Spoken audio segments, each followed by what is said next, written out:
Hi everyone, Bandanner here. I hope you're all doing well. Welcome back to the second of this week's WARNO devlogs. Today we're taking a look at the 20th Warszawska Dywizja Pancerna, also known hereforth as the 20th Warsaw Tank Division. Thankfully, just for a change, each of those individual words were available on Fovro, so I could actually hear a Polish person pronounce them. So hopefully it's somewhere near. Anyhow, let's get some background. So the 20th Warsaw Tank Division never fired a shot in anger, meaning that its service record during the Cold War will be relatively brief. Created in 1951 in Szczecinek? Genuinely sounds like they're saying stretchy neck when that's said on Fovro by the Polish people. Back to the blog. Anyhow, it was made in Poland as a mechanized division, and it was turned into a full-fledged armoured one in 1955, remaining so until 1989. The tank division took on the traditions of the 1st Warsaw Cavalry Brigade in 1967, and as such received the distinguished name Warszawska. Its patron upon the division's creation was nobody other than Marshal of Two Nations Konstantin K. Rokossowski. Totally guessing at that one. Anyhow, he was one of World War II's great Soviet military commanders and the leading force behind Operation Bagration. And that's the entire history section. So what about the actual division in detail? Well, the Polish People's Army was organised into two main field armies, the 1st and 2nd Army, plus an assault corps earmarked to invade Denmark through amphibious and airborne means. The Polish 2nd Army's formation acted as reinforcement or potential exploitation forces for the vanguard Soviet and East German formations attacking NORTHAG in the first wave. WARNO's NORTHAG cousin, the 4th Mechanized Infantry Division, belonged to the 2nd Army. The Polish 1st Army was the northernmost and directed to assault Denmark. The 20th Tank Division was the sole armoured division of this army. As such, it was to spearhead the land offensive against Denmark. However, should the need arise, it could also provide support to the East German 5th Army fighting around Hamburg, which will be depicted in our Army General campaigns. More on that at a later date.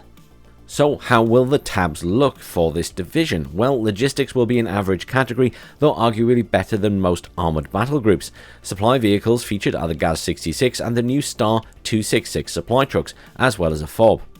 Command vehicles include the BPW-1K3 and the new BRDM-2 R-5, which is a turreted Recon BRDM-2 repurposed as a command vehicle. Poland seldomly used the more commonplace BRDM-2U. The infantry tab is not the best, which probably doesn't come as a surprise since this is a tank division. There are only a limited amount of slots. Main infantry squads will be formed of the Piotr Zemek riding in either trucks, BWP-1s, or the select few a BWP-2. In the latter IFV's case, there was only one BWP-2 battalion in the Polish People's Army, which was kept in Warsaw for parade purposes. In times of war, these have been passed along to more combat-focused divisions, such as the 20th Tank Division. The rest of the battle group's meagre infantry will consist of Sapperzy, command explosives and flamethrower flavors, as well as the WSW military police. Support units include the usual array of PKM 7.62mm machine gun teams, the SPG-9 and the standard ATGM.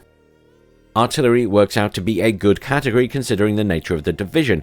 It includes the standard arsenal of M40 320mm mortars, the 2S1 Grozdik self-propelled artillery guns, and the BM21 Grad MLRS.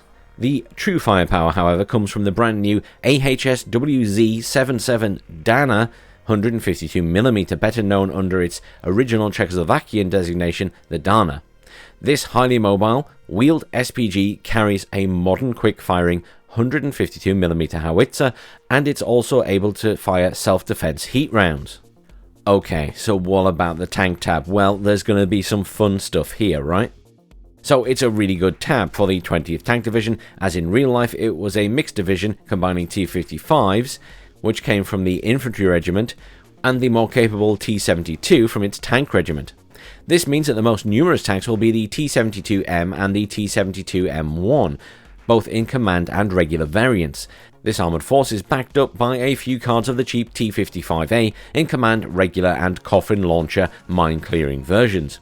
We also chose to include the most famous domestic-built Polish tank, taking into account our quote-unquote march to war, aka the new to WARNO T-72M1 WILK, meaning wolf.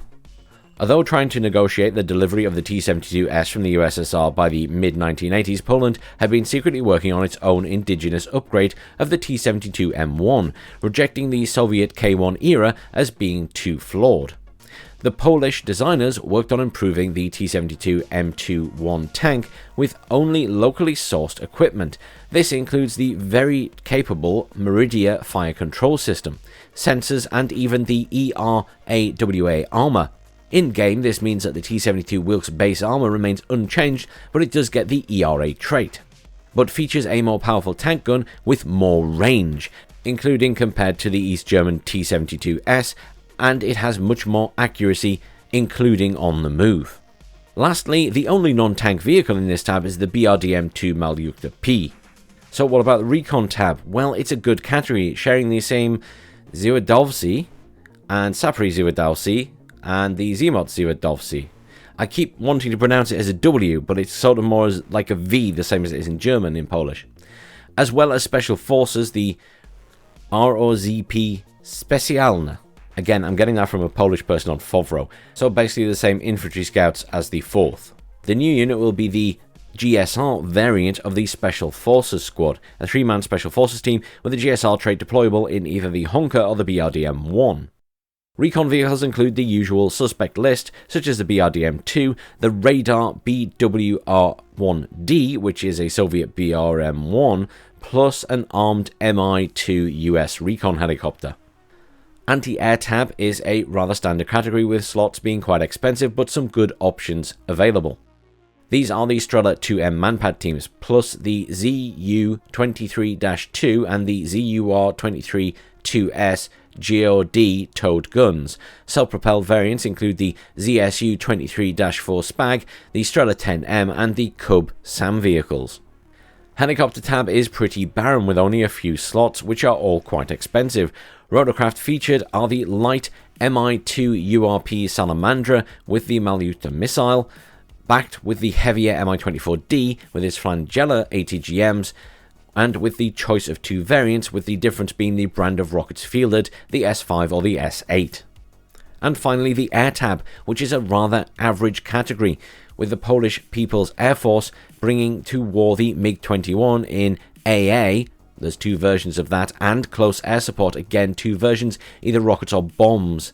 They will be supported by the Su-22M4, which comes as either rocket or AT, with the Kh-29T missiles. They go on to say that the 20th Tank Division might be scarce in infantry, but this armoured division reigns supreme with its powerful tank and artillery combo, backed up by plenty of recon units. Its other supporting arms might not be too much to write home about, but the Poles are still a force to be reckoned with on the battlefield.